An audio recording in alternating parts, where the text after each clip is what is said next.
पढ़ने जा रहे हैं Microsoft dot net plus full stack course related to Microsoft technologies and some other technologies like in front end हम लोग पढ़ेंगे HTML CSS जावास्क्रिप्ट। बट शुरुआत कहां से करेंगे हम? माइक्रोसॉफ्ट डॉट नेट की जो लैंग्वेज है, लैंग्वेज क्या है आप लोगों को सिर्फ ये यहाँ पे देखना है और अभी कुछ भी नोट्स नहीं बनाने या कुछ नहीं बनाना, सिर्फ पूरा माइंड यहाँ पे देखकर समझने में खर्च करना है। ये रिकॉर्डिंग मैं डाल दूंगा यूट्यूब पे और आपकी प्लेलिस्ट बन जाएगी। वो प्लेलिस्ट आप देख के क्लास के बाद अपने नोट्स बना सकते हो या फिर क्लास के बाद जब रिवाइज करोगे तब अपने नोट्स बना सकते हो। अभी आपको अपना पूरा माइंड यहाँ पे कंसंट्रेट करना है। तो हम पढ़ेंगे उसकी माइक्रोसॉफ्ट डॉट नेट की लैंग्वेज सी शार्प। तो उससे पहले समझ में आना चाहिए कि माइक्रोसॉफ्ट डॉट नेट क्या है या फिर माइक्रोसॉफ्ट क्या है। हर एक चीज हमें पता होनी चाहिए। तो माइक्रोसॉफ्ट क्या है? One of the biggest IT company है। बहुत सारी आईटी कंपनीज हैं और दुनिया की जो टॉप सबसे रिचेस्ट कंपनीज हैं वो इस समय आईटी हैं, क्योंकि हर जगह कंप्यूटर का ऑपरेशंस या कंप्यूटर के काम होते हैं। बिना कंप्यूटर्स के आजकल आप दुनिया को इमेजिन करना इज वेरी डिफिकल्ट। तो अगर आप दुनिया की टॉप 20 मोस्ट रिचेस्ट कंपनीज देखोगे तो उसमें कम से कम नहीं तो 7-8 आईटी कंपनीज होंगी। तो माइक्रोसॉफ्ट भी उनमें से एक सबसे बड़ी कंपनी है। सबसे बड़ी मतलब उनमें से टॉप फ्यू कंपनी में आती है जो बड़ी कंपनीज हैं। अब ये अपना एक फ्रेमवर्क या फिर सॉफ्टवेयर डेवलपमेंट फ्रेमवर्क लेके आए थे, जिसको डॉट नेट कहते हैं ये लोग। हालांकि लिखते ऐसे हैं डॉट एंड देन नेट। कई जगह लोग ऐसे भी लिख देंगे डॉट नेट, दोनों एक ही बात है। लेकिन इसे क्या बोलते हैं? Dot plus net. तो ये इस तरह से लिखा जाता है इसे। अच्छा, ये फ्रेमवर्क क्या करता है? ये फ्रेमवर्क 3 काम करता है मेनली। पहला, आप इस फ्रेमवर्क के ऊपर कोई भी सॉफ्टवेयर डेवलप कर सकते हो बाय यूजिंग डिफरेंट लैंग्वेजेस। बहुत सारी लैंग्वेज सपोर्ट करता है ये। जैसे सी शार्प सबसे कॉमन लैंग्वेज है। उसके बाद क्या है? F sharp, Visual basic, etcetera. ऐसी बहुत सारी और भी लैंग्वेज सपोर्ट करता है। मोर देन मेरे ख्याल से 30 लैंग्वेज सपोर्ट करता है। लेकिन सबसे जो फेमस लैंग्वेज है वो सी शार्प है। मतलब माइक्रोसॉफ्ट डॉट नेट के साथ 80% समझ लो, 85% कंपनी सी शार्प ही यूज करती है। तो इसीलिए हम सी शार्प पढ़ने जा रहे हैं। पर सेकंड काम क्या करता है ये डॉट नेट फ्रेमवर्क? सेकंड काम करता है डिप्लॉयमेंट। कि भाई अगर आपने कोड लिख लिया है तो कोड लिख के क्या होगा? मेरे कंप्यूटर पे मैंने कोड लिख लिया, अब बस काम खत्म, फिर कुछ नहीं हो सकता। क्योंकि मुझे सॉफ्टवेयर बना के दुनिया को वो सॉफ्टवेयर दिखाना भी तो है। तो दिखेगा कैसे दुनिया को वो सॉफ्टवेयर? तो सॉफ्टवेयर देखने के लिए हमें उसको डिप्लॉय करना पड़ता है। कई तरह से डिप्लॉयमेंट होती है, पर इसकी डिटेल में जाएंगे जब डिप्लॉयमेंट के बारे में पढ़ेंगे तब इसकी डिटेल में जाएंगे। अभी के लिए समझो कि ये जो डॉट नेट फ्रेमवर्क है ये ऑटोमेटिकली डिप्लॉयमेंट प्रोवाइड करता है कि हम सॉफ्टवेयर बना के इसे डिप्लॉय भी कर सके, जिससे उस सॉफ्टवेयर को हम देख भी सके। तीसरा क्या करता है? इंटीग्रेशन। अब इंटीग्रेशन क्या चीज है? इंटीग्रेशन का मतलब होता है कि भाई मान लो एक बहुत बड़ा सॉफ्टवेयर है, जैसे एक अमेजोन की वेबसाइट है।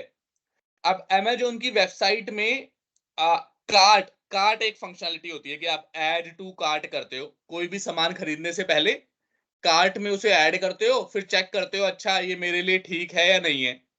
अगर आपके लिए वो ठीक होता है तो खरीदते हो, अदरवाइज हटा देते हो। तो जो कार्ट फंक्शनैलिटी है वो सेपरेट फंक्शनैलिटी है। मतलब कार्ट फंक्शनैलिटी आपको अमेजोन पे भी मिल जाएगी, फ्लिपकार्ट पे भी मिल जाएगी, मिंत्रा पे भी मिल जाएगी, और भी दूसरी जो भी ई कॉमर्स वेबसाइट है वहां पे मिल जाएगी।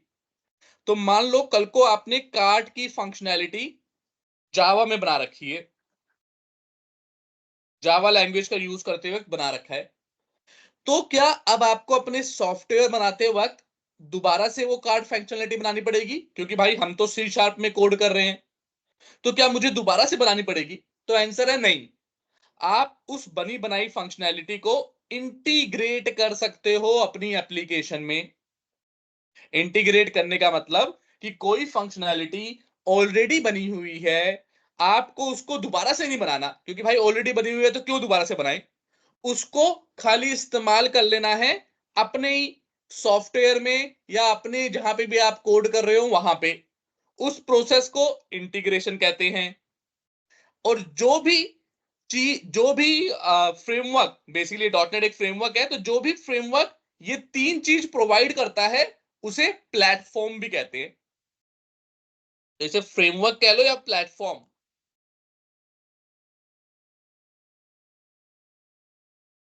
कोई ये बहुत बड़ा मतलब नहीं है इनका कि चाहे फ्रेमवर्क बोलो प्लेटफॉर्म को, इतनी बड़ा इस डिफरेंस पैदा नहीं करेगा ये आपकी प्रोग्रामिंग अंडरस्टैंडिंग में।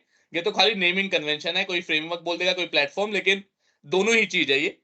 जो भी प्रोग्रामिंग, जैसे जावा भी एक प्लेटफॉर्म है, वो भी ये तीनों चीज प्रोवाइड करता है। वैसे ही डॉट नेट भी एक प्लेटफॉर्म है जो कि डेवलपमेंट भी करता है, डिप्लॉयमेंट भी प्रोवाइड करता है और इंटीग्रेशन भी प्रोवाइड करता है। क्या ये तीनों बातें आप लोगों को समझ में आई या नहीं आई? आ गई। Yes sir, yes sir. ठीक है। आप लोग ऑलरेडी प्रोग्रामिंग के स्टूडेंट हो तो थोड़ा बेसिक आपको क्लियर होगा। तो जहां पे बेसिक, बहुत बेसिक चीजें होगी वो मैं थोड़ा फास्ट पढ़ाऊंगा। कभी आपको लगे थोड़ा स्लो जाना है तो मुझे बता देना। ओके। ठीक है। तो अगर हमने ये समझ लिया कि भाई ये तीन चीज करता है डॉट नेट और बहुत सारी लैंग्वेज सपोर्ट करता है, हम सी शार्प पढ़ रहे हैं। क्यों पढ़ रहे हैं? क्योंकि सबसे ज्यादा 80% सिनेरियो में जहां पे माइक्रोसॉफ्ट डॉट नेट देखोगे वहां पे सी शार्प यूज हो रही होगी। और सी शार्प करंटली दुनिया की सबसे फेमस लैंग्वेज में से एक लैंग्वेज है। जावा दूसरी है, पाइथन और भी फेमस है, पाइथन भी फेमस है, जावा भी, सी शार्प भी। ये तीन चार लैंग्वेज बहुत फेमस लैंग्वेज हैं। इनके अलावा 200, 250, 300 बहुत सारी लैंग्वेज बनी हुई है दुनिया में, पर ये सबसे ज्यादा यूज होती हैं। तो आ जाओ, अब हम पढ़ेंगे लैंग्वेज। उससे पहले हमें क्या करना है, विजुअल स्टूडियो एक टूल है जिसके ऊपर आप पूरी अपनी कोडिंग करोगे। तो आप दोनों को, आपने क्या विजुअल स्टूडियो इंस्टॉल डाउनलोड कर रखा है? अभी नहीं किया? शैफी आप बताओ। हाँ, मैंने किया है। किया हुआ है आपने? या यस ओके। सर, और नितिन आपने तो किया ही होगा क्योंकि आप तो सपोर्ट प्रोवाइड कर रहे हो already, right? Yes sir, yes sir. ठीक है। तो ये मैं बताऊंगा नहीं फिर डाउनलोड कैसे करते हैं, क्योंकि आप लोगों को ऑलरेडी आता ही है। लेकिन यस सर। एक इंपॉर्टेंट चीज इसके बारे में बताऊंगा कि जब आप डाउनलोड करते हो विजुअल स्टूडियो तो दो चीज डाउनलोड होती है। मतलब जब आप इंस्टॉल करोगे तो बिहाइंड द सीन हम कभी देखते नहीं है। हम क्या करते हैं, डाउनलोड करके अपना काम शुरू कर दिया हमने। लेकिन बिहाइंड द सीन मेनली दो कंपोनेंट डाउनलोड होते हैं। पहला होता है फ्रेमवर्क लाइब्रेरीज। फ्रेमवर्क लाइब्रेरी क्या चीज है भाई? डॉट माइक्रोसॉफ्ट वालों ने क्या बोला कि आप सॉफ्टवेयर बनाओगे, आप मतलब मैं और आप जैसे डेवलपर लोग, हम लोग सॉफ्टवेयर बनाएंगे, बट शुरू शुरू से पूरी मेहनत हमें नहीं करनी। इसने कहा है मैं पूरा तुम्हें इन्वायरमेंट बना के दे दूंगा और बहुत सारी फंक्शनैलिटी, मतलब 70% कोड मैं कर दूंगा तुम्हारे लिए। Some functionality already be done by Microsoft, कि भाई बहुत सारा कोड तो मैं ही खुद कर दूंगा, तुम्हें बस मैंने जो कोड किया है उसको इस्तेमाल कर करके आगे का सॉफ्टवेयर बनाना है। क्योंकि माइक्रोसॉफ्ट को ये नहीं पता ना तुम किस तरह का सॉफ्टवेयर बनाने वाले हो। तुम ई कॉमर्स बनाने वाले हो, तुम सीआरएम बनाने वाले हो, या तुम कुछ और वेबसाइट बनाने वाले हो, या क्या बनाने वाले हो। तो इसीलिए माइक्रोसॉफ्ट ने कहा जेनरिक जो कोड है वो मैं आपको दे दूंगा। उसके अलावा कुछ कोड ऐसे होते हैं जो आपको एप्लीकेशन रन करने के लिए मैंडेटरी होते हैं। आपको एप्लीकेशन रन करने के लिए मैंडेटरी होते हैं, वो इन्वायरमेंट क्रिएट करते हैं कि आप अपना कोड कैसे चलाओ। इसके लिए एक इन्वायरमेंट बनता है। ऐसा नहीं है कि कोई भी बंदा अपना कोई सा भी सॉफ्ट कोड यहाँ पे नोटपैड पे लिख देगा और चलाना चाहेगा तो चल जाएगा। ऐसे नहीं चलता। कोड चलाता है ऑपरेटिंग सिस्टम। एक बात हमेशा याद रखनी है हमें, जो भी ये तुम कोड देख पा रहे हो, नोटपैड देख पा रहे हो, ब्राउजर देख पा रहे हो, ये सब किसकी वजह से देख पा रहे हो? Operating system. जब आपने अपना लैपटॉप लेके आते हो तो पहला इंटरव्यू में कई बार ये ट्रिक क्वेश्चन होता है कि आप कंप्यूटर लेके आए, लैपटॉप लेके आए, तो पहला सॉफ्टवेयर कौन सा होता है उस सिस्टम में? तो आंसर है ऑपरेटिंग सिस्टम।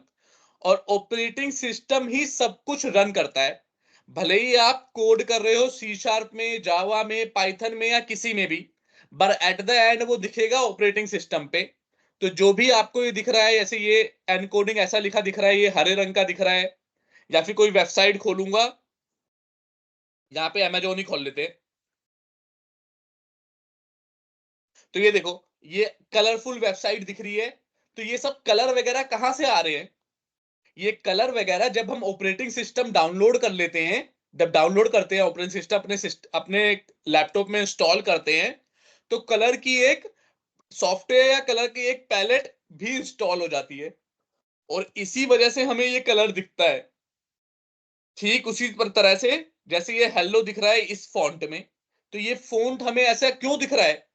क्योंकि जब हम ऑपरेटिंग सिस्टम इंस्टॉल करते हैं अपने सिस्टम में, तो वो फॉन्ट नाम की एक लाइब्रेरी इंस्टॉल कर लेता है, उसकी वजह से ये फॉन्ट दिखता है।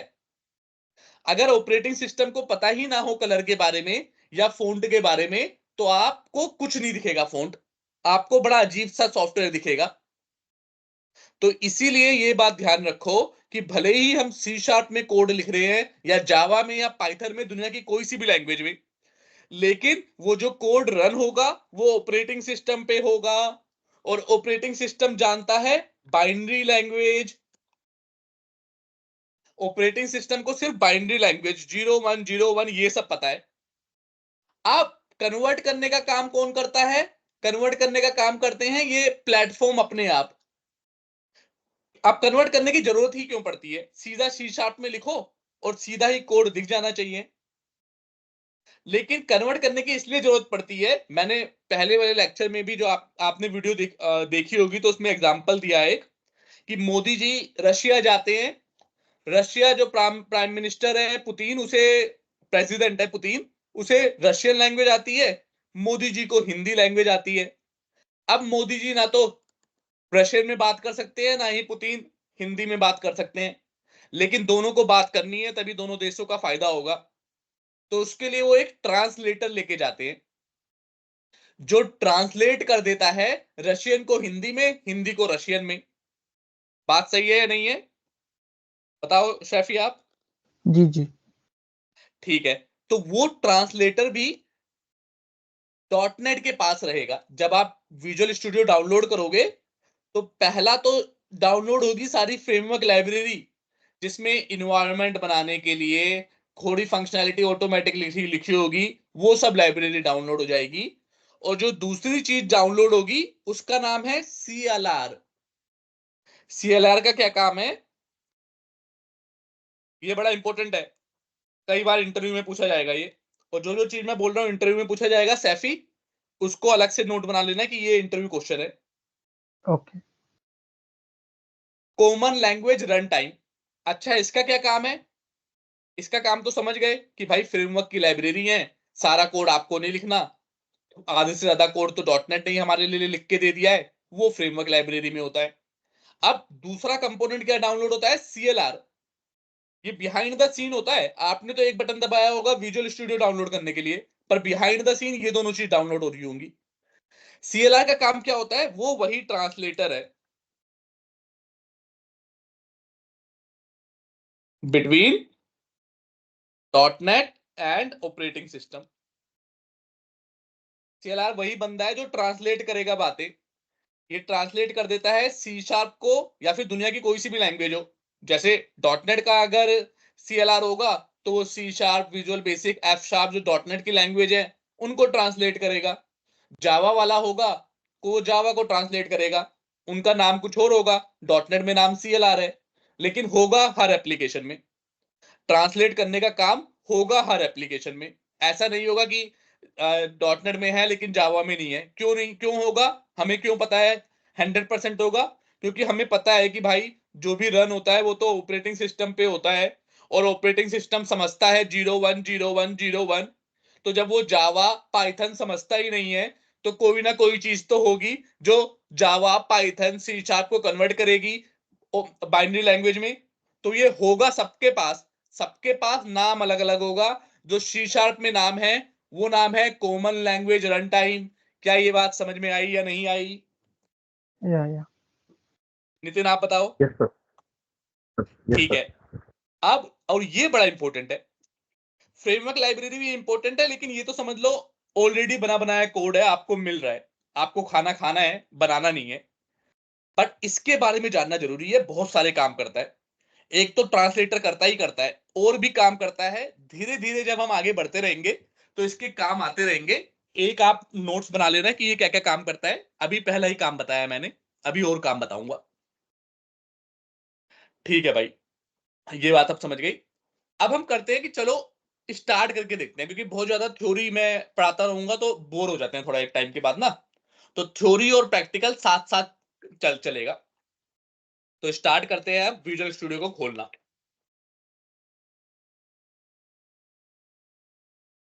क्या करना है आपको, जब डाउनलोड कर लोगे और इंस्टॉल कर लोगे तो यहाँ पे अपना विजुअल स्टूडियो आपका खुल जाएगा। इसे समझते हैं।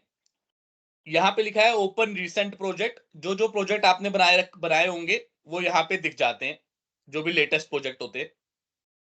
जब आप पहली बार खोलोगे तो कुछ नहीं दिखेगा, क्योंकि आपने कुछ बनाया ही नहीं होगा। ये आता है। अब यहाँ पे आपको कुछ नहीं दिखेगा। यहाँ पे अगर आपने कोई नया प्रोजेक्ट खोला होगा रिसेंट टाइम में तो वो दिख जाएगा। पहली बार में कुछ नहीं बने दिखेगा, क्योंकि आपने कुछ बनाया ही नहीं होगा। अब यहाँ पे ये चार चीजें इसे समझते हैं। पहला क्या है, क्लोन आ रिपोजिटरी। रिपोजिटरी क्या होती है? नितिन को ये पता होगा, शैफी आपके लिए बता देता हूं, हो सकता है आपको भी बेसिक पता हो इसके बारे में।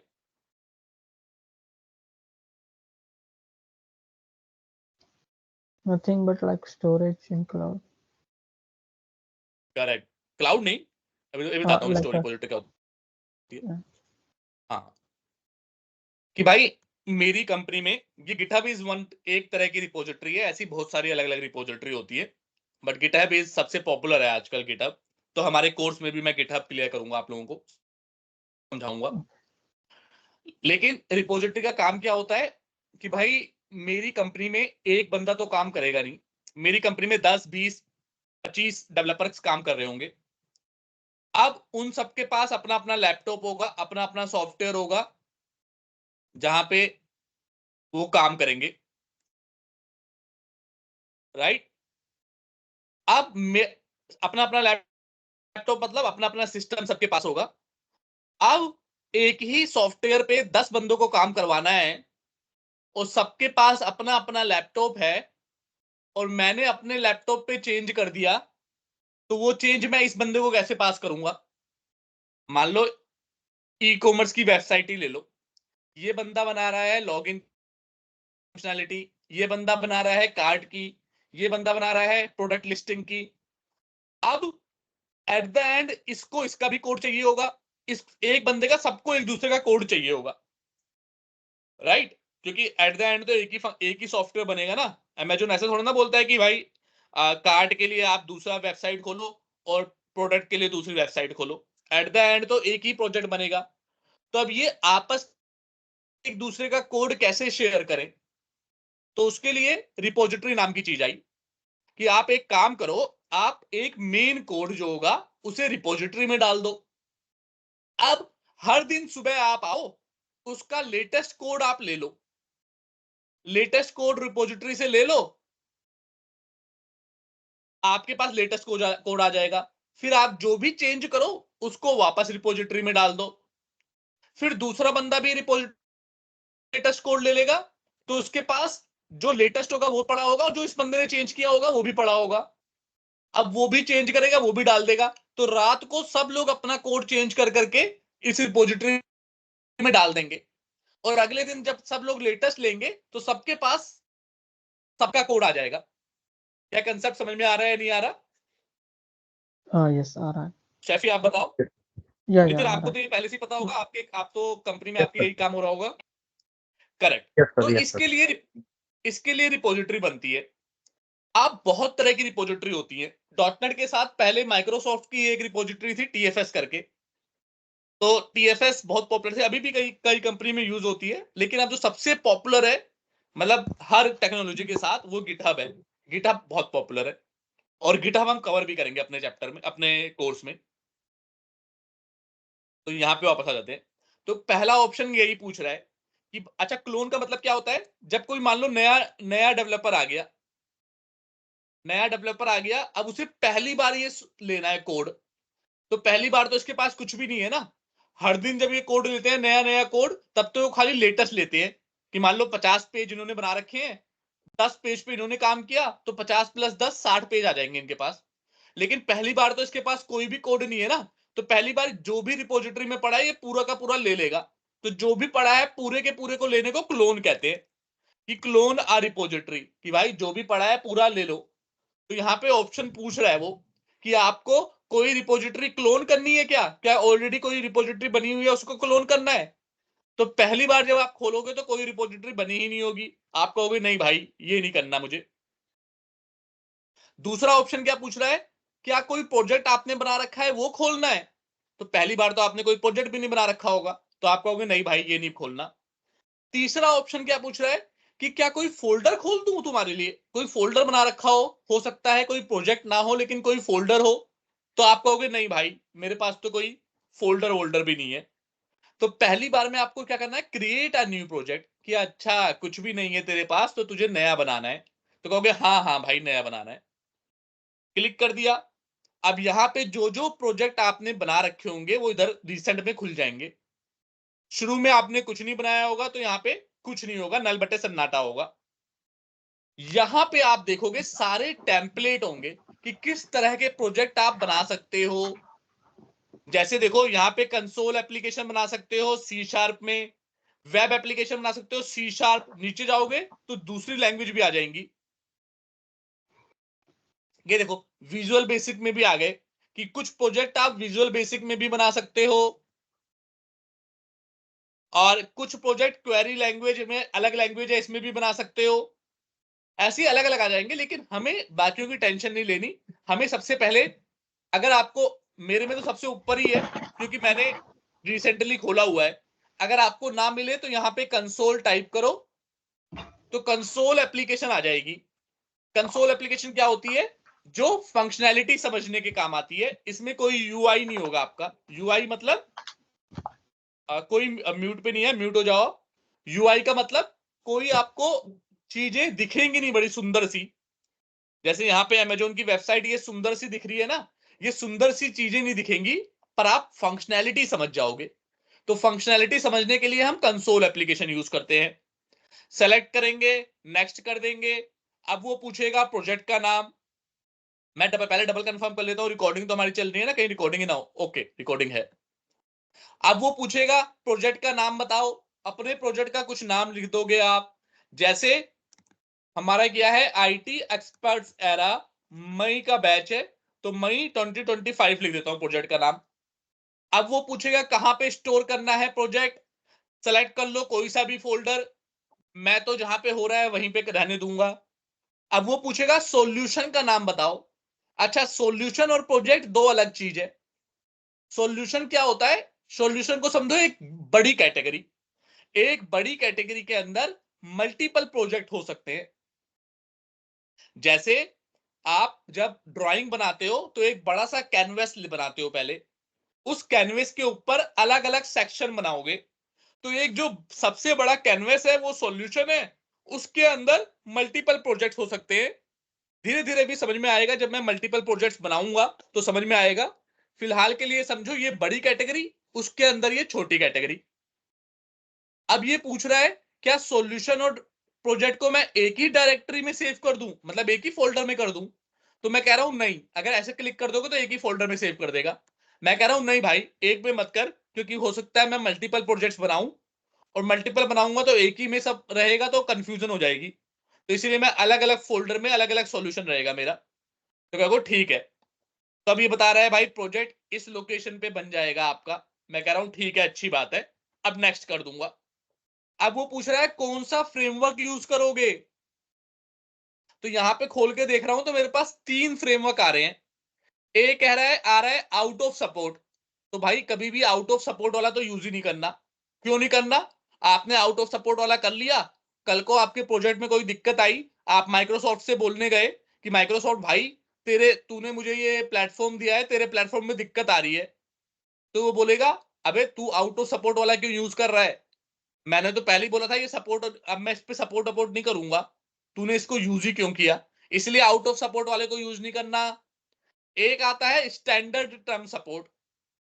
तो स्टैंडर्ड टर्म सपोर्ट क्या होता है कि भाई हमने नया बनाई है कोई चीज और इसको हम सपोर्ट करेंगे, लेकिन कल को कुछ अगर गड़बड़ हुई तो हम इसमें अपडेट भी कर सकते हैं। माइक्रोसॉफ्ट कह रहा है, क्योंकि फ्रेमवर्क क्या है, फ्रेमवर्क मतलब माइक्रोसॉफ्ट जो लाइब्रेरी आपको देगा वो कौन सी तरह की लाइब्रेरी देगा। तो ये है पुराना वर्जन, ये है बहुत ज्यादा नया वर्जन, स्टैंडर्ड टर्म सपोर्ट। इसमें माइक्रोसॉफ्ट कह रहा है कि मैं तुझे सपोर्ट तो दूंगा, लेकिन कल को मैं इसमें अपडेट भी कर सकता हूं, ये स्टैंडर्ड है। ये कोई ऐसा नहीं है कि मैंने कसम खा ली कि हमेशा दूंगा ही दूंगा। आपको जनरली क्या सब यूज करना होता है, लॉन्ग टर्म सपोर्ट, कि भाई लंबे टाइम के लिए इसका सपोर्ट है, कि माइक्रोसॉफ्ट कल को कोई दिक्कत आई तो आप माइक्रोसॉफ्ट से बोलोगे तो वो आपकी दिक्कत को सॉल्व करेंगे। क्या ये बात समझ में आई कि फ्रेमवर्क किस तरह से हमें सेलेक्ट करना है, आउट ऑफ सपोर्ट वाला, लॉन्ग टर्म और स्टैंडर्ड सपोर्ट में क्या डिफरेंस होता है? Yes. Yes, sir. ठीक है। अब जब आपने लॉन्ग टर्म को सपोर्ट कर लिया, क्रिएट पे क्लिक कर दोगे। अब वो पीछे उसने अपना बना दिया सॉफ्टवेयर। राइट क्लिक जाओगे, राइट पे जाओगे, एक सॉल्यूशन एक्सप्लोरर नाम की चीज होगी, इसके अंदर आपका सॉल्यूशन और उसके अंदर जितने भी प्रोजेक्ट हैं वो दिखेंगे। चलो देखते हैं। सबसे पहले क्या है, सॉल्यूशन का नाम जो आपने बनाया था, हमने सेम ही नाम रखा था, आप चाहो तो अलग नाम भी रख सकते हो, लेकिन बनाते वक्त हमने सेम ही नाम रखा था। सॉल्यूशन का नाम ये है। कह रहा है एक ही प्रोजेक्ट है, अगर मल्टीपल बनाते तो अलग उतने नंबर आ जाते, अभी एक ही प्रोजेक्ट है। उसके अंदर आपका प्रोजेक्ट का नाम दिख रहा है। अब इसे खोलोगे तो यहां पे डिपेंडेंसीज आ गई। डिपेंडेंसीज मतलब, खोल के देखते हैं, एनालाइजर। पहले डिपेंडेंसीज मतलब कौन कौन सी लाइब्रेरी के ऊपर हमारा सॉफ्टवेयर डिपेंड करेगा। तो पहले तो ये कुछ एनालाइजर वाली डिपेंडेंसी है, ये सब माइक्रोसॉफ्ट की लाइब्रेरी है। देखो माइक्रोसॉफ्ट माइक्रोसॉफ्ट लिखा हुआ है, तो मतलब ये माइक्रोसॉफ्ट ने बना के दी है। एनालाइजर वाली क्या काम करती है, बेसिकली ये आपके कोड को एनालाइज करती रहती है, और जहां पे लगता है कि आपके कोड में इंप्रूवमेंट की जरूरत है वहां पे आपको सपोर्ट करती है। शुरुआत में आपको इतनी ज्यादा इसकी जरूरत नहीं पड़ेगी। जब आप कोड रिव्यू वगैरह, जब आप मतलब बहुत कॉम्प्लेक्स प्रोजेक्ट बनाते हो, आपको चाहिए होता है बिल्कुल मेरा फास्ट प्रोजेक्ट हो और बहुत ही अच्छे से मेरा कोड एनालाइज होता रहे और बिल्कुल परफेक्ट कोड हो, तब आपको एनालाइजर्स की ज्यादा जरूरत पड़ती है। फिलहाल के लिए ये समझ लो बस ये आपके कोड को एनालाइज करती रहती है, और जहां पे इंप्रूवमेंट की जरूरत होती है वहां पे आपको सजेशन दे देती है। उसके बाद आती है फ्रेमवर्क लाइब्रेरी। फ्रेमवर्क मैंने बताया था कि डाउनलोड हो जाएगा ऑटोमेटिकली। इतनी सारी लाइब्रेरी हैं, ये सब माइक्रोसॉफ्ट की वो लाइब्रेरी हैं जो आपको कोड करने में हेल्प करेंगी। आपने कुछ नहीं बनाया, ये डॉटनेट ने आपको ऑटोमेटिकली बना के दी है। ये माइक्रोसॉफ्ट की वो लाइब्रेरी है जो कोड करने में हेल्प करेंगी। जब आएगा इसका काम तो बताएंगे कौन सी लाइब्रेरी कहां पे हेल्प कर रही है, लेकिन ये वो लाइब्रेरीज हैं दोनों जो माइक्रोसॉफ्ट ने आपको दे रखी हैं आपके हेल्प के लिए। अब एक फाइल आपको कोड कैसे लिखना है, CS का मतलब होता है C#। तो C# की फाइल में आपको कोड लिखना है। एक फाइल उसने ऑटोमेटिकली हमें बना के दे रखी है फ्री फंड में, कि जिससे पहली बार कोई बंदा खोले तो कंफ्यूज ना हो जाए। ऑटोमेटिकली उसने एक फाइल बना के दे रखी है, इसको हमने खोला, इसमें लिखा हुआ है console.writeline hello world। आपको क्या करना है, कुछ भी नहीं करना, सीधा इस फाइल को रन कर दो। रन करने के लिए ये हरे हरे रंग का बटन है, इसे रन करने के लिए यूज करते हैं, या फिर शॉर्टकट है F5। फंक्शन प्लग की F5 बटन शॉर्टकट है, दोनों में से कुछ भी कर सकते हो। रन करोगे तो ये देखो हेलो वर्ल्ड लिखा आ गया, राइट, हेलो वर्ल्ड लिखा आ गया। दिख रहा है सबको, नहीं दिख रहा? Yes, sir. अब यस दिख रहा है। बंद कर दोगे बंद हो जाएगा। तो क्या समझे हम इस बात से कि console dot write line, console dot write line किसने लिखा है कोड? ये कंसोल माइक्रोसॉफ्ट का कोड है, उस फ्रेमवर्क लाइब्रेरी का, उसने हमें दे रखा है हेल्प करने के लिए कि आपको जब भी कुछ लिखना होगा तो आप कंसोल, आप मतलब मैं और आप सॉफ्टवेयर डेवलपर, और बोल कौन रहा है? ये माइक्रोसॉफ्ट बोल रहा है कि भाई जब भी तुम्हें लिखना होगा तो तुम्हें कंसोल डॉट राइट लाइन लिखना है और हेलो वर्ल्ड, मतलब कुछ भी लिखना है, अभी तो मैं हेलो वर्ल्ड बोल रहा हूं, तो ब्रैकेट में उसके लिख दोगे तो वो मैं प्रिंट कर दूंगा। ये देखो आपने लिखा, उसने प्रिंट कर दिया। आप कह रहे हो मैं नहीं मानता, तो कह रहे हो नहीं मानता तो खुद लिख के देख लो। Welcome to IT experts era, my batch. और लास्ट हर लाइन के एंड में सेमी कोलन लगाना जरूरी है।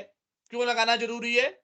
इसे एंड ऑफ लाइन कहते हैं, जिससे माइक्रोसॉफ्ट डॉटनेट को पता चल जाए भाई लाइन खत्म हो गई, वरना वो एग्जीक्यूट करता रहेगा करता रहेगा करता रहेगा, कंफ्यूज हो जाएगा।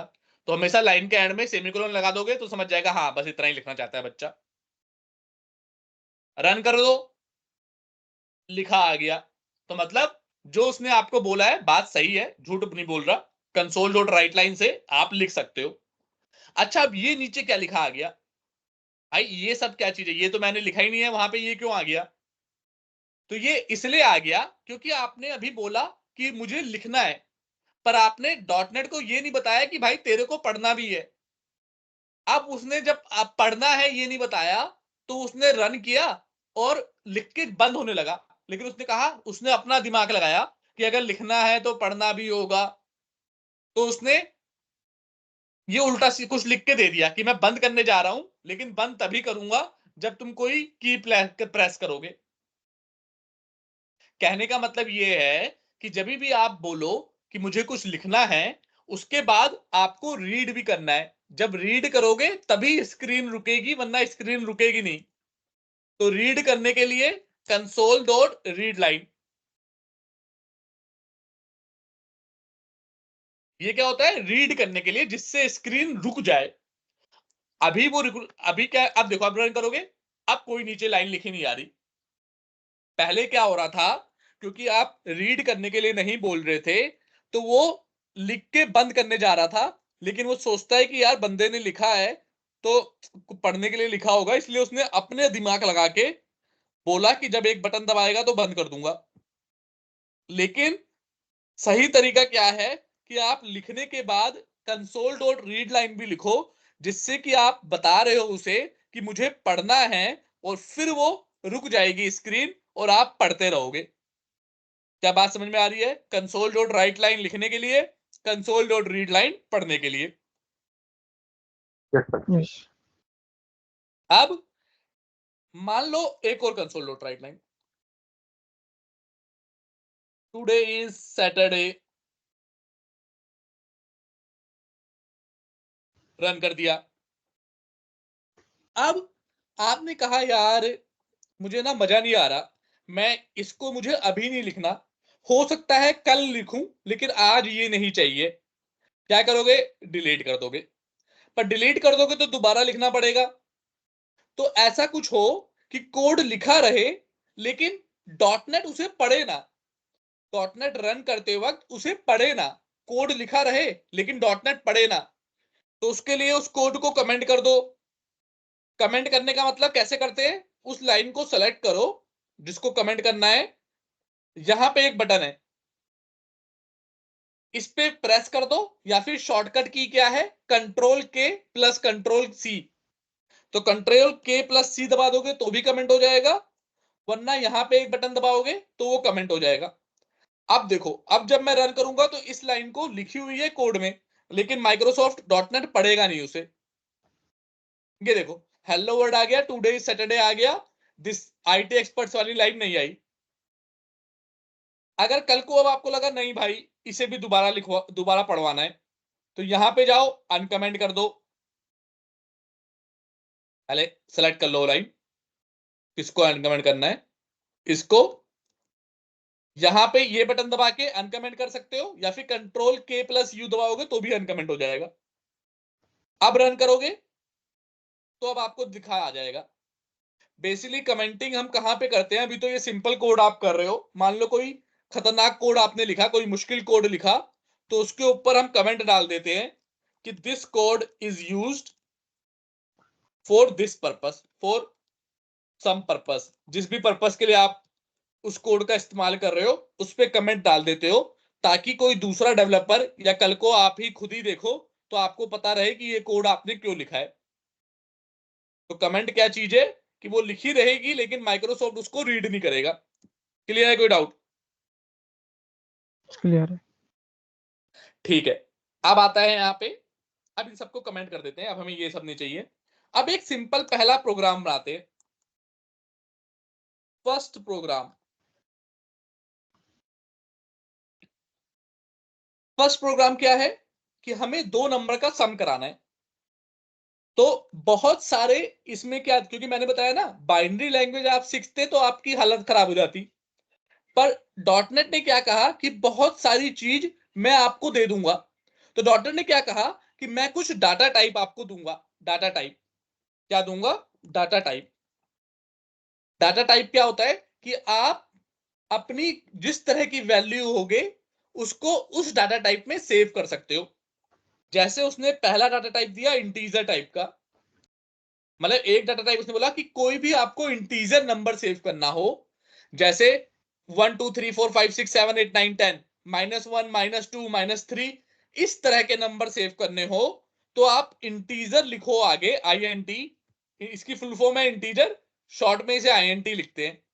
INT आप अपने वेरिएबल का नाम दो, वेरिएबल मतलब नाम कुछ भी हो सकता है, सोनू, मोनू, टीटू, कुछ भी हो सकता है नाम, लेकिन नाम हमेशा हमें, अच्छा ठीक इसे उसी तरह से समझो जैसे भगवान या फिर जो भी है जिसने हम लोगों को बनाया है उसने तो हमें इंसान बना दिया, लेकिन नाम कौन देता है? हमारे घर वाले हमारा नाम देते हैं।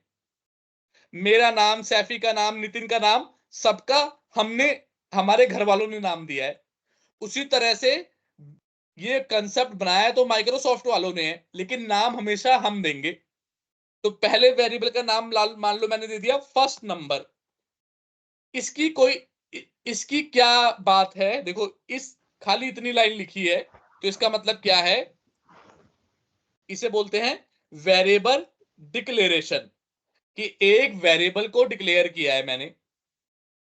वो वेरिएबल किस टाइप का है? इंटीजर टाइप का है। नाम क्या है उसका? First number. ये किसी भी तरह का वेरिएबल हो सकता है, लेकिन अभी हमें दो नंबर का सम कराना है तो हम इंटीजर ले रहे हैं।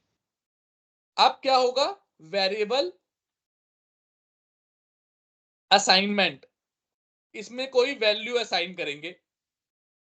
तो फर्स्ट नंबर, इस बार इंट नहीं लिखना, एक बार बन चुका है इंटीजर लिख के, तो अब इस नंबर में असाइन कर दूंगा मैं 10। 10 नंबर असाइन कर दिया। तो ये क्या था? पहला लाइन क्या थी? वेरिएबल को डिक्लेयर कर रहे हैं, बता रहे हैं इंटीजर टाइप का वेरिएबल होगा। फिर दूसरी लाइन क्या है? उसके अंदर वैल्यू असाइन कर रहे हैं। बात समझ में आ रही है नहीं आ रही? यस आ रही। पर यस आसान सर। तरीका क्या है? आसान तरीका क्या है कि भाई दो लाइन में लिखने की जगह वहीं पे असाइन कर दो, एक ही लाइन में कर दो।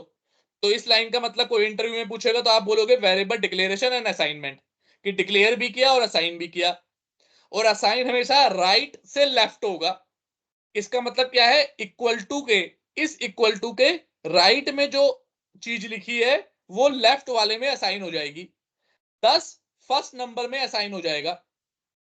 सिमिलरली इंट सेकंड नंबर लिया, यहां पे 500 लिख दिया। अब क्या करना है? दोनों का सम करना है। सम क्या करना है आपको? First number plus second number, कि भाई पहला नंबर सेकंड नंबर दोनों को सम कर दो। लास्ट में क्या लिख देना है? जो भी सम आया वो प्रिंट कर दे रहे हैं। बहुत ही सिंपल सा पहला प्रोग्राम आपका बन गया। आपने पहला नंबर लिया 10, दूसरा नंबर लिया 500, दोनों को सम किया और सम को प्रिंट कर दिया। रन करके देखेंगे, 510 आ गया। क्या 10 और 500 मिला के 510 होता है? बिल्कुल सही जवाब होता है। तो क्या इस पहले प्रोग्राम में किसी को कोई दिक्कत या परेशानी आई? नहीं सर। कैफी आप बताओ। नहीं सर। क्या अगर मैं आपसे बोलूंगा आपको सब्ट्रैक्ट करना है, मल्टीप्लाई करना है, डिवाइड करना है, तो कर लोगे या नहीं कर पाओगे? कर यस सर। पाएंगे सर। ठीक है, बस यही है, माइनस करना है जस्ट यहाँ पे। ऑपरेटर चेंज करना है।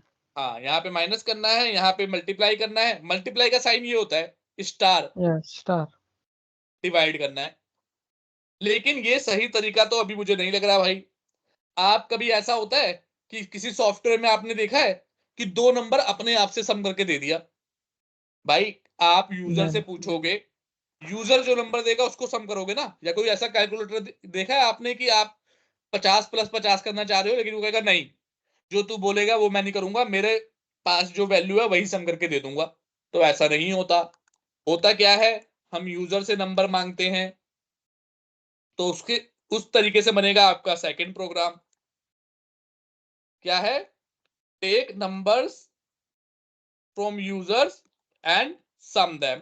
कि भाई नंबर लो यूजर से और उसे सम करो, अपनी मर्जी से मत करो। अब यूजर से लेने के लिए पहली लाइन तो तमीज से हम खाली कभी भी यूजर की बात हो तो तमीज से बात की जाती है। तो पहली लाइन तो हमने तमीज से लिख दी, please enter your first number. पहली लाइन में हमने पूछा please enter your first number. अब वो जो भी नंबर देगा उसे सेव करा लूंगा इस नंबर के अंदर। सेव कराने के लिए क्या होता है, रीड करना पड़ता है। नंबर जो भी देगा उसे रीड करेंगे। रीड करने के लिए क्या होता है, कंसोल डॉट रीड लाइन होता है। तो अब जो भी यूजर देगा उसको मैं रीड कर लूंगा इस कोड की हेल्प से। लेकिन ये तो भड़क रहा है। नीचे लाल लाइन का मतलब है एरर है। कह रहा है भाई मैं नहीं करने दूंगा रीड। तो मैं कह रहा हूं क्यों नहीं करने देगा रीड? तो कह रहा है भाई मैं ना सिर्फ स्ट्रिंग रिटर्न करता हूं। ये देखो यहां पे देख रहे हो ना, सिर्फ स्ट्रिंग। कि जो ये रीड लाइन नाम का मेथड है जो रीड करता है, ये बेसिकली क्या है, मेथड क्या होता है बाद में बताऊंगा। अभी ये समझ लो, ये जो कोड है ये आपका उस काली वाली स्क्रीन से रीड करेगा, लेकिन सिर्फ स्ट्रिंग ही रीड करेगा। स्ट्रिंग क्या है, जैसे ये एक स्ट्रिंग है जहां पे कुछ आपको पैराग्राफ लिखना है, सेंटेंस लिखना है, वो स्ट्रिंग डाटा टाइप में आती है। स्ट्रिंग डाटा टाइप में, इंटीजर नहीं है, वो स्ट्रिंग है। तो कह रहा है भाई कुछ भी लिखेगा उसको तो मैं स्ट्रिंग में ही दूंगा, रिटर्न करूंगा। कि भले ही यूजर ने 10 नंबर डाला हो, पर वो स्ट्रिंग में उसे स्ट्रिंग बना देगा। इसी स्ट्रिंग का मतलब वो ऐसे बना देगा उसे। स्ट्रिंग हमेशा डबल कोट्स में लिखते हैं। तो वो 10 को ये बना के रिटर्न करेगा। तो आपका क्या काम है कि उसने स्ट्रिंग बनाया है, लेकिन आप इसे कन्वर्ट कर दोगे इंटीजर में। कन्वर्ट करने का कोड क्या है, कन्वर्ट डॉट टू इंट 32। अब जो भी वो देगा उसको आपने रीड किया, रीड करके स्ट्रिंग दिया उसने, स्ट्रिंग को आपने कन्वर्ट कर दिया इंटीजर में। अब कोई एरर नहीं आ रही है नहीं आ रही? नहीं आ रही है। इसका मतलब कभी भी यूजर से नंबर मांगोगे तो उसे इंटीजर में आपको कन्वर्ट करना पड़ेगा, अगर इंटीजर मांग रहे हो तो। अगर कोई और डाटा टाइप मांग रहे हो तो उसमें कन्वर्ट करना पड़ेगा। अभी पढ़ाऊंगा कि कितने तरीके के डाटा टाइप होते हैं, टेंशन नहीं लेनी। ज्यादा नहीं होते, 15-16 डाटा टाइप होते हैं बस। तो पूरी जिंदगी आपको ये 15-16 डाटा टाइप समझ में आ गए, तो पूरी जिंदगी इसी डाटा टाइप से आप पैसे कमाओगे, नौकरी करोगे। तो कोई इतनी बड़ी बात नहीं है। कई बार मेरे स्टूडेंट बोलते हैं कि सर इतना इतना सारी चीजें पढ़नी है, या इतना सारा ये थोड़ा मुश्किल लग रहा है। तो मैं उन्हें एक ही बात बोलता हूं कि अभी आप 20-25 जितने भी साल के हो, आपकी पूरी जिंदगी आप इसी के थ्रू अपनी जीवनी चलाओगे, लाखों करोड़ों रुपए कमाओगे इसी के थ्रू। तो जब ये माइंड में रख के चीजें प्रिपेयर करोगे ना, तो आपको ये मुश्किल नहीं, बड़ा आसान लगेगा। समझ लो कि ये इतनी आसान चीज, मजदूर कितनी मजदूरी करता है, मेहनत करता है। हर एक बंदा अपनी फील्ड में बहुत मेहनत करता है। बट आईटी एक ऐसी फील्ड है, मेहनत तो है लेकिन इतना मुश्किल नहीं है। कम मेहनत करके भी आप बहुत ज्यादा पैसा कमा सकते हो। हालांकि मेहनत तो है इसमें भी, ये नहीं कह रहा बिल्कुल मेहनत नहीं है, लेकिन बहुत बहुत ज्यादा मेहनत नहीं है। It's a very good way to earn very large sum of money. ठीक है, वापस इस पे आते हैं। अभी भी ये भड़क रहा है, कह रहा है फर्स्ट नंबर मैं स्टोर नहीं कर पाऊंगा। क्यों? क्योंकि डॉट नेट में एक नाम से दो वेरिएबल नहीं हो सकते। जैसे एक घर में एक बच्चे का नाम सैफी रखा और दूसरा बच्चा हुआ उसका नाम भी सैफी रख दिया। अब पापा बुला रहे हैं सैफी, तो पहला वाला आएगा या दूसरा वाला आएगा? जो भी आएगा। कंफ्यूजन हो जाएगी या नहीं हो जाएगी? या तो इसीलिए डॉट नेट ने कहा भाई एक क्लास में या फिर एक फाइल में एक नाम से दो वेरिएबल नहीं होंगे, आप कुछ और नाम दो। तो हम फर्स्ट दे देते हैं। ठीक उसी तरह घर में जिससे हर बच्चे का नाम अलग होता है, ठीक वही कंसेप्ट है। ठीक है भाई, तो इस लाइन का काम खत्म। हमने बोला भाई पहला नंबर डालो, आपने डाला, स्ट्रिंग में रिटर्न हुआ, उसे कन्वर्ट कर लिया हमने इंटीजर में और सेव करा लिया। अब दूसरा नंबर भी मांग लेते हैं। मैं कॉपी पेस्ट कर रहा हूं, आपको टाइप करना है, क्योंकि मैं तो 15 साल से कोडिंग कर रहा हूं और 12 13 साल से टीचिंग कर रहा हूं, तो मैं कॉपी कर सकता हूं, मुझे ये रटा हुआ है सब।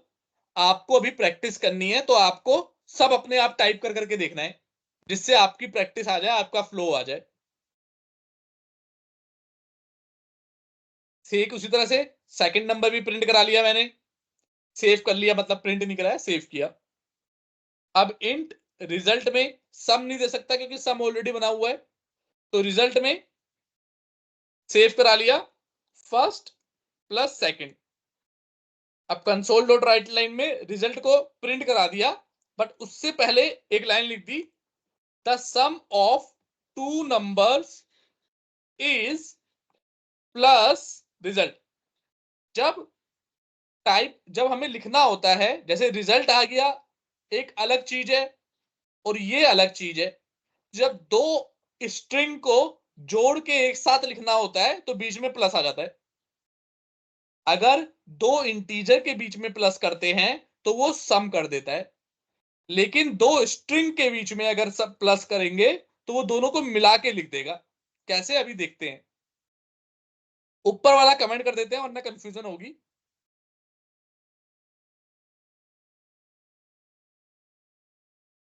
अभी रन करता हूं। देखो इसने बोला please enter your first number, आपने 45 डाल दिया। Please enter your second number, आपने 90 डाल दिया। अब देखो the sum of two number is 135। सही है या नहीं है?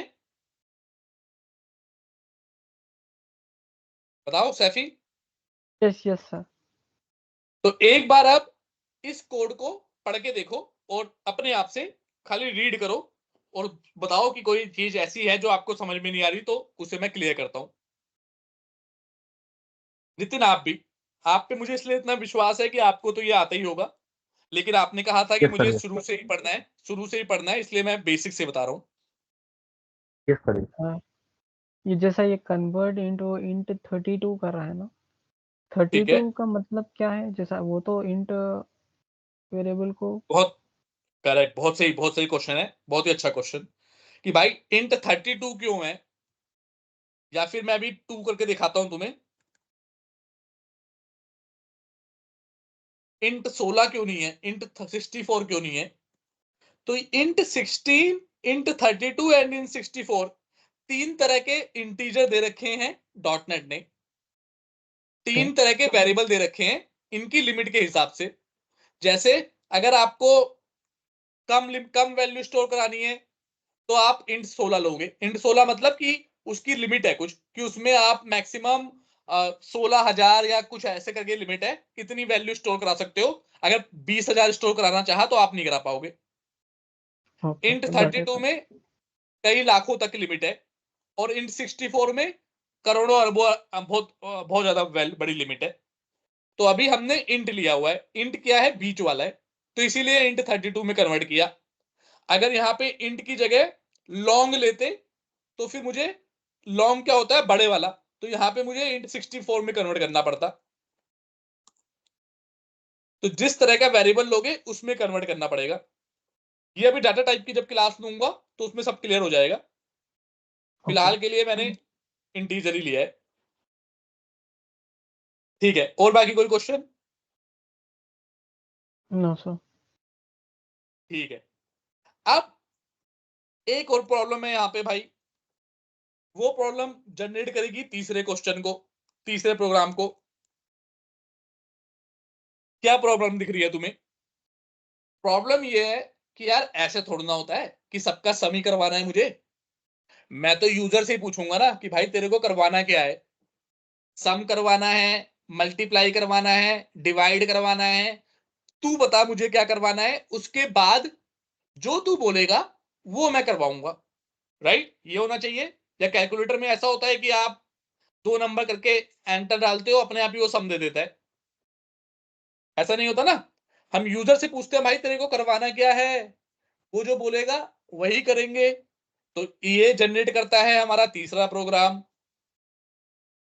इसे कंट्रोल केसी कर देता हूं, कॉपी कर लेता हूं यही कोड और यहां पे लिख देता हूं, क्योंकि ऊपर का बिल्कुल सेम है।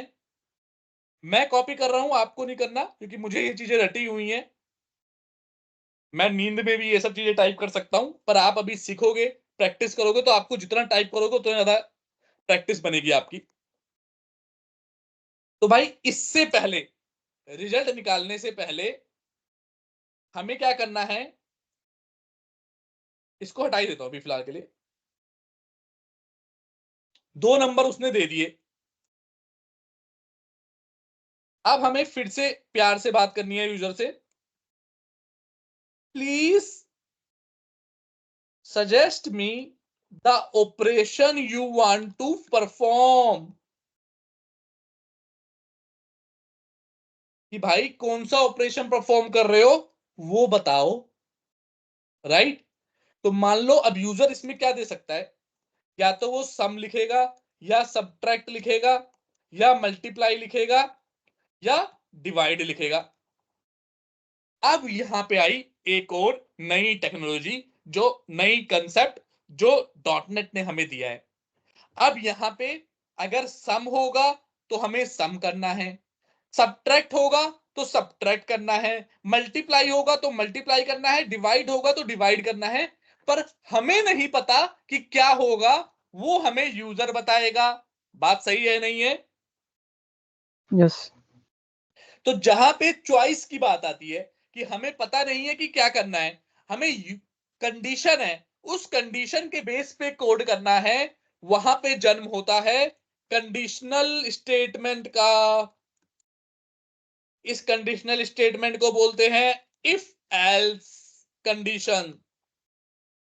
क्या है, मान लो आपने यूजर को बोला कि भाई ऑपरेशन बता। अब आपने उसे सेव कराओगे स्ट्रिंग में, क्योंकि सम ये वन नंबर नहीं है, ये एक स्ट्रिंग है, स्ट्रिंग डाटा टाइप है। स्ट्रिंग क्या होता है, कोई सेंटेंस, कोई वर्ड, कोई पैराग्राफ, वो स्ट्रिंग होता है। यस। अब देखो इसमें कन्वर्ट करने की जरूरत नहीं पड़ेगी।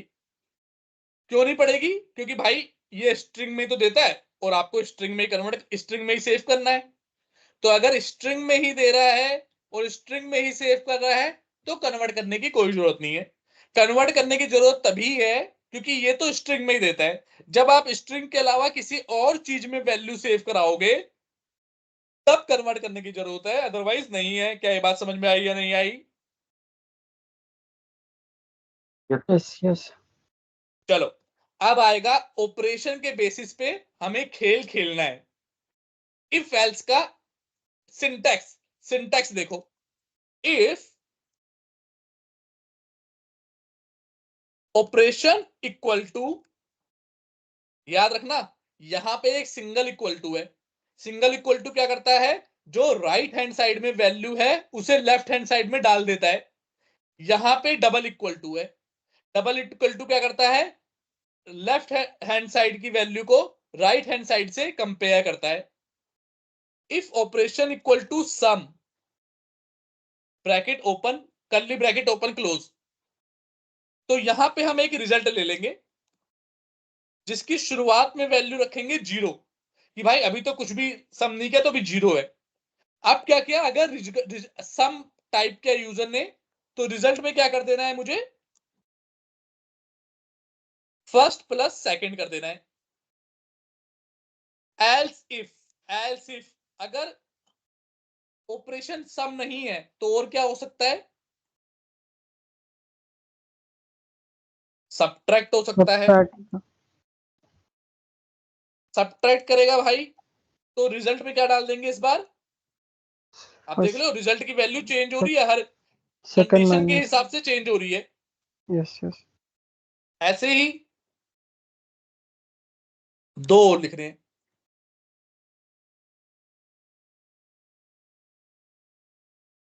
मल्टीप्लाई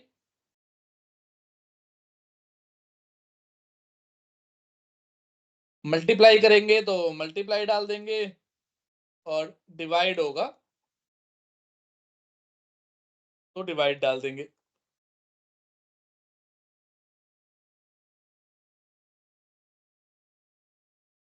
ठीक है। अब मान लो यूजर है मस्करा, मान लो यूजर क्या है? मस्करा है, मजाकिया बंदा है। उसने डाल दिया, आपने ऑपरेशन पूछा, उसने डाल दिया हुलू लुलू। अरे यार,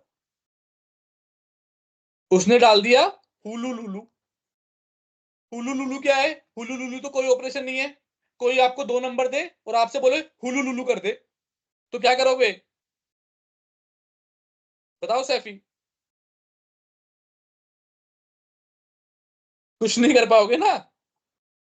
आप उसे ये बोलोगे the operation you entered is a wrong operation. Wrong operation. लिखो कि हुलू लुलू क्या क्या कर सकते हो, प्लीज एंटर नहीं। Correct operation. तो आप गुस्सा नहीं होने का यहाँ पे, ये नहीं कि उसे पीटने चले गए, उसे बोल दे रहे भाई तमीज से कि आपने जो ऑपरेशन डाला है वो गलत ऑपरेशन है, करेक्ट ऑपरेशन डालो। चलो चला के देखते हैं अभी, लेकिन प्रिंट प्रिंट भी तो कराना है। तो प्रिंट अभी नहीं हुआ तो यहाँ पे प्रिंट भी करा देते हैं। अच्छा, प्रिंट अंदर नहीं कराना, प्रिंट बाहर कराना है, इफ एल्स के बाहर कराना है। क्या लिखेंगे? द, अब हमें एक और स्ट्रिंग जोड़नी है, जो भी ऑपरेशन आया the operation plus of to.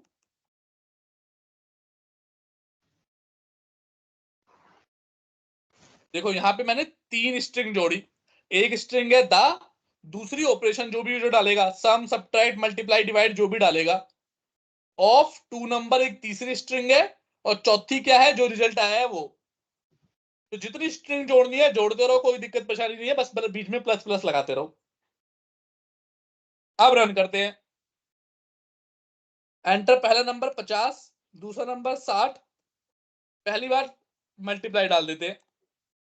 The multiply of two number is 3000। सही बात है, 5 छिक्का 30, 0 0 3000।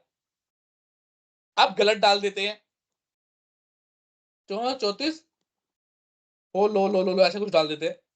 तो क्या बोला? The operation of you entered is a wrong operation, please enter correct operation. और द होलोलुलु ऑफ टू नंबर इज 0। ये इसलिए क्योंकि हमने रिजल्ट फिर भी प्रिंट करवाई दिया है। अगर आपको इससे बचना है, नहीं कराना, तो इसको अंदर भी ले सकते हो सबके, लेकिन फिलहाल हमें इफ एल्स समझना है। ये तो रिक्वायरमेंट के ऊपर है कि क्या रिक्वायरमेंट है आपकी, उसके हिसाब से है। ये नहीं समझना कि इसे इसके अंदर डालें या बाहर डालें। फिलहाल सिंपलिसिटी के लिए हमने बाहर डाल दिया है कि जो भी रिजल्ट बंदा टाइप करेगा वो बाहर एक ही बार लिखना पड़ेगा, आपको बार बार लिखने की जरूरत नहीं है। क्या ये इफ एल्स इफ समझ में आया? एक बार इसे अपने आप से पढ़ के देखो। ये ध्यान रखना, ये बहुत से बच्चे गलती करते हैं, ये इक्वल टू यहां पे डाल देते हैं और फिर कंफ्यूज होते हैं, अरे यार ये तो मेरा चल ही नहीं रहा। यहां पे डबल इक्वल टू क्योंकि ये कंपेयर करेगा, और यहां पे सिंगल इक्वल टू है क्योंकि ये राइट वाली वैल्यू को डाल देगा लेफ्ट वाली वैल्यू के अंदर। बताओ सैफी और नितिन, आप इसमें कोई दिक्कत या परेशानी? नहीं नहीं तो सर। सर क्लियर है राइट? ये तो बड़ा सिंपल है, अभी शुरुआत में सिंपल ही रहेंगी शुरू के एक दो क्लास, फिर जब धीरे यस सर। धीरे डिटेल में घुसेंगे तो दिक्कत आएगी। दिक्कत नहीं आएगी, मतलब मैं तो, हम आसानी से ही पढ़ाऊंगा, मजा ही आएगा। अब ये तो हो गया सिंपल, पर लाइफ इतनी सिंपल है नहीं। और जो ये प्रोग्रामिंग है ना सी शार्प, ये लाइफ को देख के बनाई गई है। जो जो आप जिंदगी में काम करते हो वो सब प्रोग्रामिंग में भी काम कर सकते हो। तो लाइफ में कई बार ना ऐसा नहीं होता कि या तो इधर जाऊं या तो इधर जाऊं या तो इधर जाऊं, कई बार कंडीशनल आता है। क्या कंडीशनल आता है कि भाई दो कंडीशन के बेस पे मुझे रिजल्ट अपना डिसीजन लेना होता है। दो कंडीशन का मतलब कि मान लो आप यूजर से बोल रहे हो कि एक नंबर डालो, अब आपको बताना है कि क्या नंबर वो 100 से बड़ा है और इवन नंबर है। आपको उसको बताना है क्या ये नंबर 100 से बड़ा है और इवन नंबर है। तो आप दो चीज चेक करोगे, एक तो चेक करोगे कि नंबर 100 से बड़ा है या नहीं है, और दूसरा चेक करोगे कि इवन नंबर है या नहीं है। बात सही है या नहीं है? Yes sir. तो जहां पे दो या दो से ज्यादा कंडीशन चेक करनी हो, अभी तक तो आपने एक ही चेक किया ना कि भाई डिवाइड है ऑपरेशन या नहीं है। अब आपको दो चेक करना है कि भाई डिवाइड मतलब 100 तो हो, 100 तो कम से कम हो, उसके बाद इवन हो, तब मैं आऊंगा। तो आ गया program 4। Check if number greater than 100 and is an even number। ठीक है, वही खेल। Please enter your number. User ने बोला, आपने नंबर को सेव करा लिया, नंबर 1 करके चला दिया, कुछ भी नाम ले सकते हो, मैंने नंबर 1 ले लिया। क्या है, कन्वर्ट डॉट टू इंट 32 करना है। अब तक आप ये लोग समझ चुके हो, इंटीजर है तो कन्वर्ट करना ही पड़ेगा। कंसोल डॉट रीड लाइन, हो गया हमारा काम। अब क्या है भाई, इफ नंबर 1 एक तो ग्रेटर देन हो, इक्वल टू नहीं, ग्रेटर देन 100 हो, उसके साथ साथ एक और कंडीशन चेक करनी है। तो जब दो या दो से ज्यादा कंडीशन चेक करनी होती है तो बीच में आता है एंड, इसे बोलते हैं एंड ऑपरेटर। एंड ऑपरेटर का मतलब क्या होता है, इसके लेफ्ट वाला भी ट्रू होना चाहिए और राइट वाला भी। And number 1 percentile 2 equal to 0। आप कहोगे परसेंटाइल क्यों लिखा, डिवाइड क्यों नहीं लिखा? क्योंकि जो नंबर 2 से डिवाइड होता है वो इवन होता है ना, तो यहां पे परसेंटाइल क्यों लिखा है? बात सही है नहीं है? यस बोलो शैफी। Yes yes. अच्छा, वो इसलिए लिखा, बताता हूं।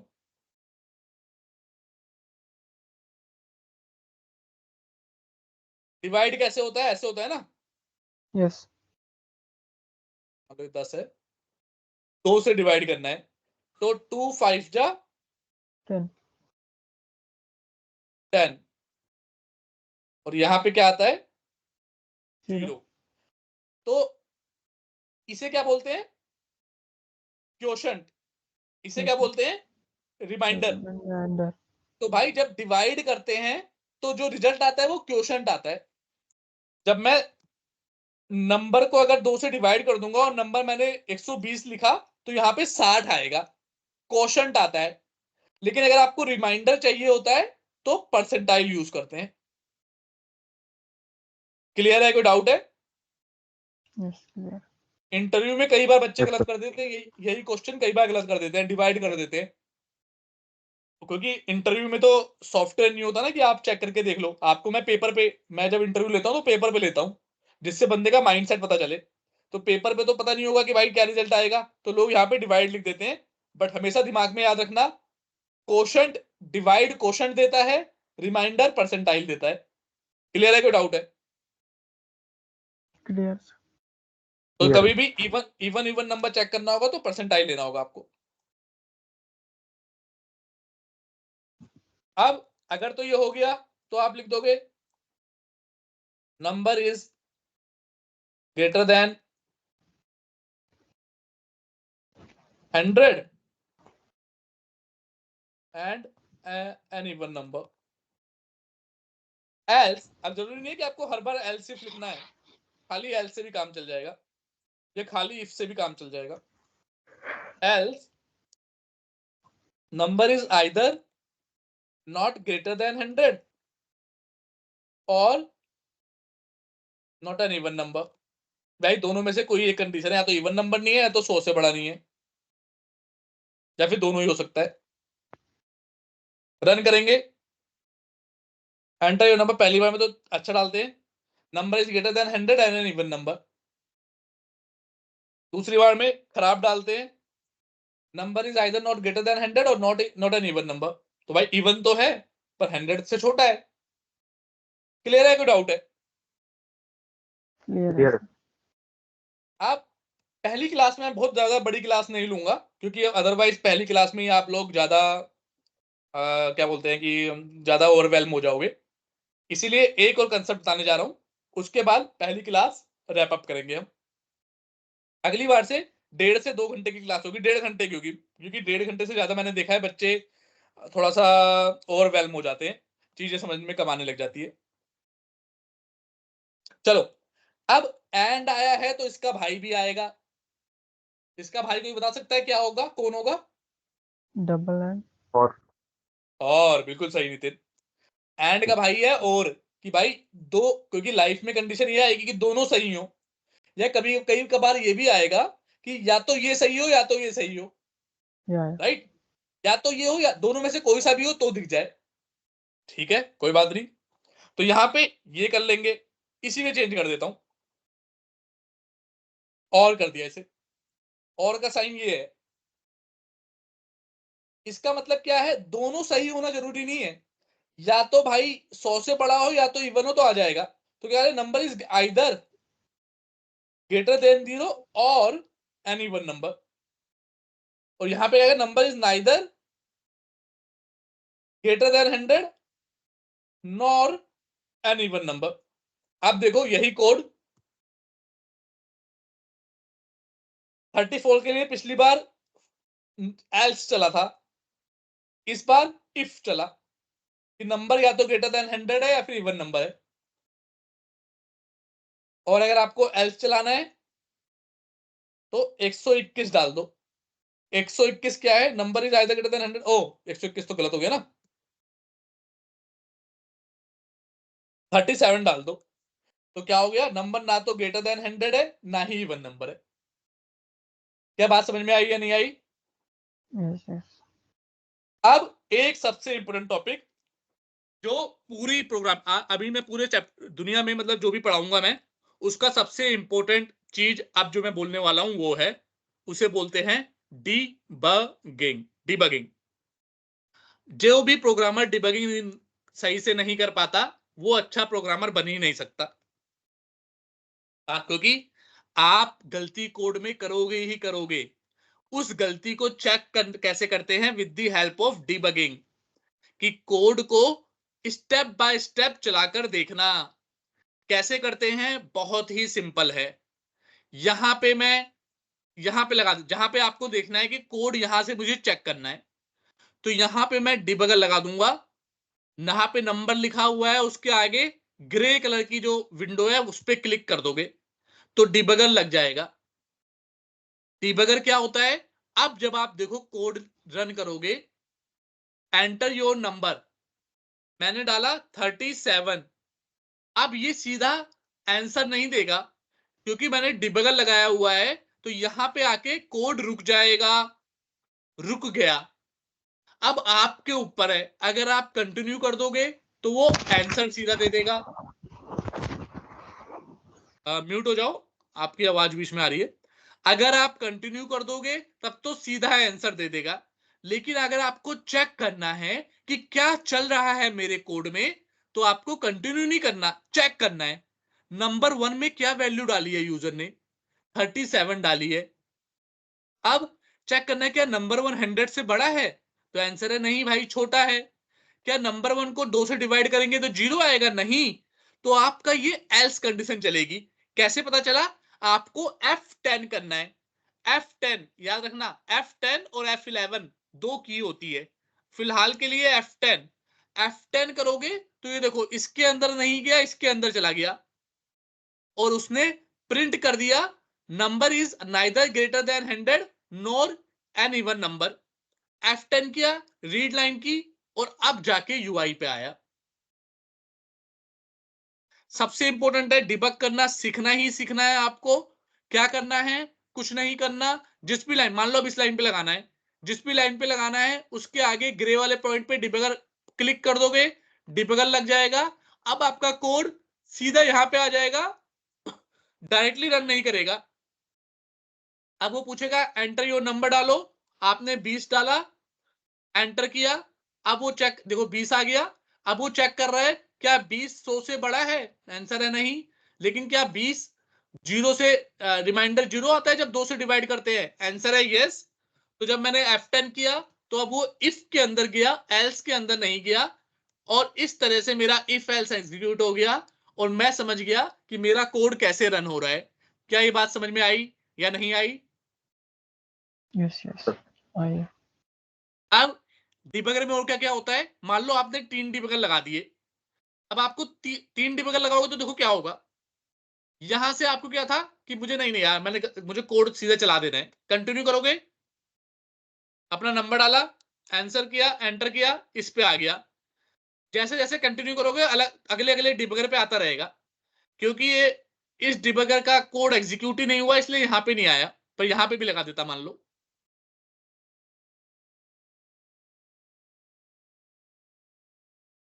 मान लो हर लाइन पे मैंने डिबगर लगा दिया, कंटिन्यू किया, 120 डाला, फिर कंटिन्यू पे क्लिक किया, इस डिबगर पे आ गया। तो अगर कई बार क्या होता है आपको अपनी एप्लीकेशन में बहुत सारे डिबगर लगाने होते हैं कि आप F10 कर रहे हो, उसके बाद आप चाहते हो कंटिन्यू हो जाए। कंटिन्यू का मतलब है कि F5 कि फिर से भाई पूरा रन हो जा, अब मैं समझ गया हूं कोड, अब पूरा दिखा दे बस मुझे। लेकिन अगर आपने मल्टीपल डिबगर लगा रखे होंगे तो वो कंटिन्यू नहीं होगा, वो दूसरे डिबगर पे आ जाएगा। तो आपके पास 2-3 ऑप्शन है, ये देखो। कई बार आपको क्या करना होता है, disable debugger, disable all break point, इसे डिबगर या ऑल ब्रेक पॉइंट दोनों बोलते हैं, डिबगर या ब्रेक पॉइंट दोनों बोलते हैं।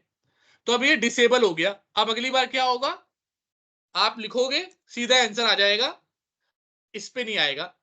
लेकिन आप चाहो तो दोबारा से जाके फिर से इनेबल कर लो और फिर रन करोगे तो फिर से आ जाएगा। ठीक उसी तरह से एक और ऑप्शन होता है, इसको हम डिटेल में और भी समझेंगे अगली क्लासों में जब क्वेश्चन करते रहेंगे, लेकिन बेसिक समझा दे रहा हूं। उसी तरह से कभी आपको डिलीट करना हो तो डिलीट कर दो। ये पूछेगा भाई जितने भी ब्रेक पॉइंट लगा रखे हैं सब डिलीट कर दूंगा, अभी तो मैंने एक ही लगा रखा है तो इसे ही करेगा। अब डिलीट कर दिया तो दोबारा से इनेबल नहीं कर पाओगे। तो कभी आपको ऐसा लगे कि अभी के लिए जरूरत नहीं है, बाद के लिए जरूरत होगी, तो डिसेबल का यूज करते हैं। कहा गया डिसेबल, अच्छा अभी लगाया नहीं ना। कभी आपको लगे कि बाद में जरूरत पड़ेगी, अभी जरूरत नहीं है, तो डिसेबल ब्रेक पॉइंट का यूज करते हैं। और कभी लगे कि नहीं अभी यूज करना है, अब उसका यूज करना ही नहीं है, तो डिलीट करते हैं। लिख देता हूं जिससे क्लियर हो जाए। बोलते हैं डिबग और ब्रेक पॉइंट, ठीक है। 2 कंसेप्ट है इसमें, F10 to go to next statement, to go to next line, next line में जाने के लिए F10। F11 होता है to step into the method, अभी हमने मेथड पढ़ा नहीं, पर जब पढ़ेंगे तो बताऊंगा। Continue to run the application, to continue the application. और disable break point in case you want to enable it in future run। और delete break point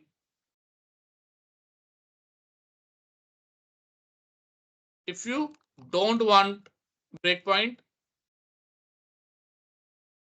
in future। Clear है कोई डाउट?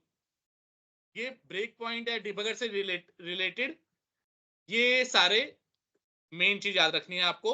एक, लगाते क्यों हैं, एप्लीकेशन यहाँ पे रुक जाती है रन के टाइम पे, आप स्टेप बाय स्टेप चेक कर सकते हो। दूसरा कि भाई मल्टीपल भी लगा सकते हो, और मल्टीपल का फायदा क्या होता है कि जब आप कंटिन्यू करोगे तो दूसरे ब्रेक पॉइंट पे आ जाएगा। तीसरा, आप डिसेबल कर सकते हो, नेक्स्ट रन में उसे इनेबल कर लेना। चौथा आप डिलीट कर सकते हो। कोई इसमें दिक्कत या परेशानी? नहीं। आपको नितिन? No sir. ठीक है, तो आज के लिए हम इतना ही करेंगे। आज की पूरी क्लास में कोई दिक्कत या परेशानी आई, कोई क्वेश्चन है तो पूछो। No sir. ठीक है, तो आज हमने समरी में देख लेते हैं क्या क्या पढ़ा। हमने वही शुरुआत किया Microsoft as a company and its product के बारे में, डॉटनेट के बारे में पढ़ा। सेकंड क्या पढ़ा हमने कि उसकी लैंग्वेज क्या क्या प्रोवाइड करता है वो। तीसरा क्या पढ़ा कि installation and importantly behind the scene of installation क्या होता है। हमें मेनली बेसिक कुछ क्लियर समझ में होना चाहिए कि भाई इंस्टॉल कर रहे हैं तो क्या क्या इंस्टॉल हुआ है। तो बिहाइंड द सीन इंस्टॉलेशन के क्या होता है वो समझ में आया हमें। चौथा क्या समझ में आया हमें? सॉल्यूशन, अच्छा सीएलआर। सीएलआर बहुत बड़ा बहुत इंपॉर्टेंट चीज है कि सीएलआर क्या करता है काम, ट्रांसलेटर की तरह काम करता है। और भी बहुत सारे काम है इसके, लेकिन ट्रांसलेटर की तरह। पूछो, कोई क्वेश्चन है? नहीं, translator between operating correct, system. Operating system and dot net platform. पांचवा क्या पढ़ा हमने कि सॉल्यूशन एंड प्रोजेक्ट में क्या डिफरेंस है। भाई सॉल्यूशन होता है एक बड़ी कैटेगरी, प्रोजेक्ट उसके अंदर की कैटेगरी। एक सॉल्यूशन के अंदर मल्टीपल प्रोजेक्ट हो सकते हैं, पर एक प्रोजेक्ट के अंदर मल्टीपल सॉल्यूशन नहीं हो सकते। छठा क्या पढ़ा हमने? प्रोजेक्ट स्ट्रक्चर देखा हमने। सातवां पढ़ा हमने कि बेसिक प्रोग्रामिंग लिख देता हूं, बेसिक प्रोग्रामिंग। और आठवां पढ़ा हमने डिबगर। तो ये चीजें हमने कवर की, इसलिए समरी हर क्लास के बाद लिख दूंगा मैं, जिससे कि बाद में आप जब इस समरी को देखो तो रिवाइज करो अपना, तो पता हो कि भाई ये सब चीजें पढ़ लिया आपने और इस सबको रिवाइज करना है, ये सब अच्छे से आना चाहिए। और नेक्स्ट क्लास में शुरू के 5 मिनट आप अपने क्वेश्चंस लेके आना, 5 से 10 मिनट। अगर आपके कोई क्वेश्चन होंगे तो वो सॉल्व करेंगे। उसके बाद नेक्स्ट क्लास शुरू होगी सेम टाइम कल, और हम पढ़ेंगे न्यू टॉपिक्स। सीएलआर के कुछ और क्या क्या काम करता है वो पढ़ेंगे, और मेनली जानेंगे कि हम तो ऐसे रन कर दे रहे हैं तो कोड रन हो जा रहा है, लेकिन पीछे क्या होता है, क्या सीधा कोड ऐसे रन हो जाता है? तो आंसर है नहीं, पीछे इसका कंप्रेस वर्जन बनता है, फिर बनती है ये फाइल। आपको तो ये विद इन सेकेंड का काम लग रहा है, but behind the scene dot net बहुत सारे काम कर रहा है। तो डॉटनेट क्या कर रहा है वो कल हम समझेंगे डिटेल में। और एक बार जब वो समझ में आ जाता है ना ये सब चीजें डिटेल्ड वाली कि पीछे कैसे चल रहा है, तो जब आगे आप कोडिंग करोगे तो मुश्किल प्रोग्राम भी लिखोगे तो आपको पता होगा कि अच्छा पीछे तो ये हो रहा है ना, चलो इसे इस तरह से लिखता हूं अच्छे से, जिससे कि डॉटनेट अच्छे से समझ पाए। बात समझ में आ रही है नहीं आ रही? Yes sir. यस। चलो ठीक है, फिर मिलते हैं नेक्स्ट क्लास में। तब तक के लिए बाय बाय। ये रिकॉर्डिंग आपको मैं शेयर कर दूंगा, यूट्यूब की आपके एक प्लेलिस्ट बन जाएगी, उस प्लेलिस्ट में तो आप उस रिकॉर्डिंग को वहां से ले सकते हो।